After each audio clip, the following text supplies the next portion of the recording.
Grow with Biology.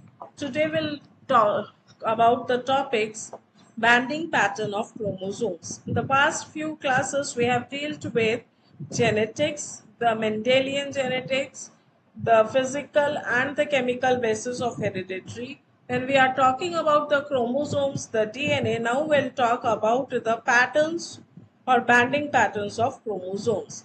Now, what chromosome is? Chromosomes are a thread-like structure which is present inside the nucleus of a plant cell or an animal cell, and it is basically made up of protein and DNA. They all carry the genetic information. Now, when we are talking about banding pattern, it is required when we try to study about the chromosomes. To visualize it under microscopes, we need to stain the chromosome, and that staining can help in resembling between a normal and an abnormal chromosome. So to distinguish between a normal and an abnormal chromosomes, we need to use the banding techniques. And there are distinct banding techniques which gives a light and dark band, which gives a contrast to visualization and easy to understand. And these patterns are dealt for identification, for karyotyping, and for detecting the chromosomal abnormalities. If we focus on the definition, then banding pattern of chromosomes basically refer to the characteristics of light and dark bands that appear on chromosomes when they are stained. Means you have to take the DNA or the chromosomes and then we have to stain it. After staining with a specific dye, it will give a dark and light appearance or banded appearance. The DNA which we are talking about, or the chromosome which we are talking about, must be in metaphase of cell division. We can't take a DNA at any stage. We have to very specific. We have to collect the DNA in the metaphasic stage for doing the banding patterns. Now, what are the types of banding patterns? There are basically 6 types of bands. First is G banding, Q banding, R banding, C banding, T banding, and N banding. So this table is very important in for writing answers of the banding techniques. You must focus on this and learn this table by heart. So when we talk about the G banding, G comes from the full word Gimsa. Now what Gimsa is, it is a strain. So when we talk about the G banding, we are staining the chromosome with Gimsa. So when we are staining with Gimsa, then Gimsa is stained after the trypsin treatment. So we have to take the chromosome in metaphase, then we have to treat it with trypsin, and the next step is we have to stain it with Gimsa. Now when we do this, then it will give a staining, and Gimsa staining is basically bluish color, and then we will observe that there is alternate dark and light band. The region of DNA wherever there is AT rich, the portions which are AT rich get dark banded or stained darkly, whereas the GC rich regions are stained lightly. When we talk about Q banding, that is quanacrine banding. Now, what is quanacrine? Quanacrine is a fluorescent dye. It is the material which we use to stain is quanacrine. Now, what it do? It stain the AT rich regions only, and it gives a bright fluorescent color. So when we're talking about G staining or Gimsa banding, it is alternate dark and light band. Dark band is for AT and light band is for GC rich. Whereas in Q banding, it is only staining of the AT rich region by a fluorescent dye, that is quanacrine. Now what is R banding? R banding means reverse banding. It is the reverse of Gimsa banding. In Gimsa banding, we have a dark band at AT rich. Now it is reverse. So what will happen? There will be a light band at AT rich and dark band at GC rich. Now, GIMSA is without GIMSA when we take about without trypsin, and there is heat treatment. We can give a slight heat treatment to the chromosome and then stain, or in reverse banding, we do not use that trypsin staining. Okay. Next is C banding. C banding is centromeric banding. In this region, the centromeric regions containing the heterochromatin get stains. Here we use GIMSA stain, but GIMSA stain can be used only after the acid-base treatment. So you have to take the chromosome in metaphase and then you have to give an acid-base treatment. After the acid-base treatment, you have to stain it with GIMSA. After that, you have to stain with GIMSA, and then what will happen? It will help in staining the centromeres. So all the centromeres will be get stained and you will get highlighted centromeres. So it is centromeric banding known as the C banding. Next is T banding, that is telomeric banding. Again, you have to use GIMSA, but it with a modified protocol so that the telomeric region, you all must be aware that telomeres are present at the end of the chromosomes.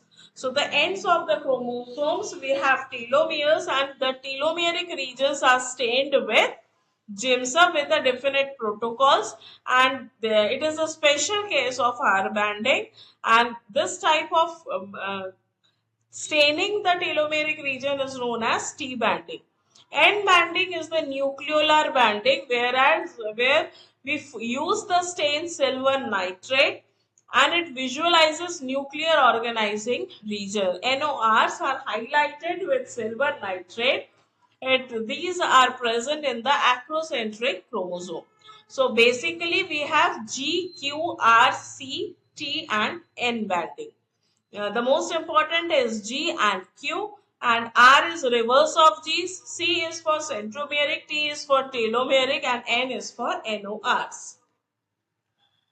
First one, this one is the GIMSA staining. This is the fluorescent level, that is the banding. Now it is G, R banding and the C banding. C banding, you will find that there is darkness in the regions where there is presence of centromeric. Now, how this banding works?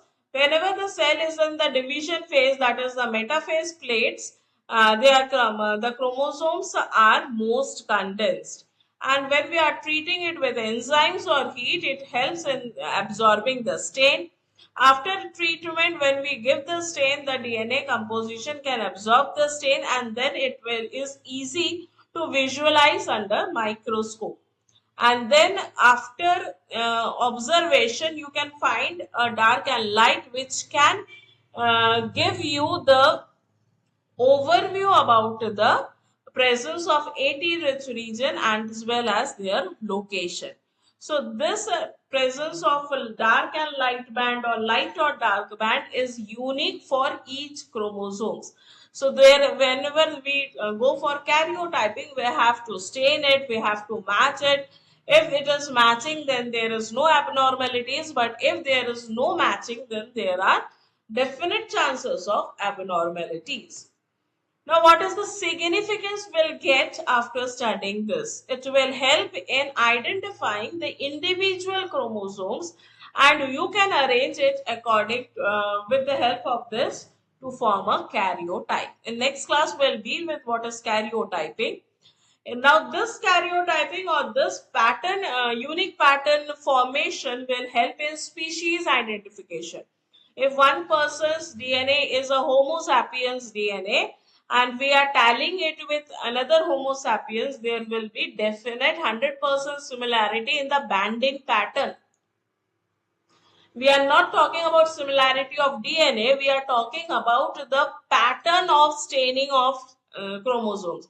So your 7th chromosome and my 7th chromosome will have the same banding pattern, and my all chromosomes and your all chromosomes, same chromosome number will show the same banding pattern, which is required for identification that we both belong to the same species. It also helps in location of genes, so it is a part of gene mapping. It helps in detecting the abnormalities. If my seventh chromosomes and your seventh chromosomes both are Homo sapiens, still they are not matching each other, it means there is abnormalities. So that abnormalities can also be identified by using the banding pattern.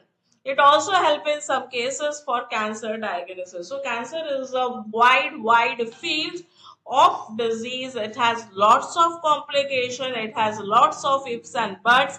So one percent can be a karyotyping.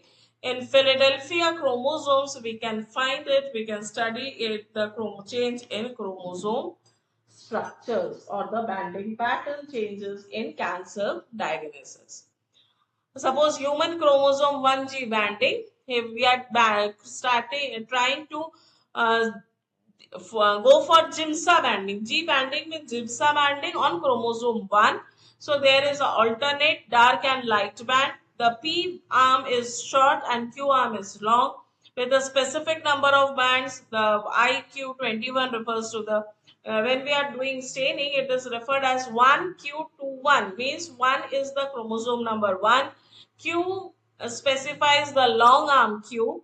Region is 2, band is 1. So when we study about the chromosome banding, we will deal it with in our study of karyotyping. You can understand how this banding or this nomenclature is made. Now the comparison of banding techniques. By staining we use G banding we use GIMSA, R banding we use GIMSA, C banding also we use GIMSA. Only in Q banding we use quinine, and in the target locations is the entire chromosomes, while for C banding it is only the centromeres, and R banding is reverse of the G banding. The type is AT rich dark. In Q banding, it is AT rich is bright, whereas in R banding, GC rich is bright or dark because it is just reverse of the G banding. And in C banding, the darkness is observed in the heterochromatin region. Now, finally, we can conclude that the banding pattern is very essential in cytogenetics, and it helps us to study the detailed chromosome structures as well as function. It also helps in analyzing the diseases, genetic diseases. It is used in diagnosis and research in chromosomal fingerprinting. Hope this will find you useful for your studies. Thank you for being with me. For you can share this with your classmates so that they can also gain knowledge from this video. I would like to ask you to do subscribe the channels and press the bell icon so that the upcoming videos are easily available to you. Thank you and happy study.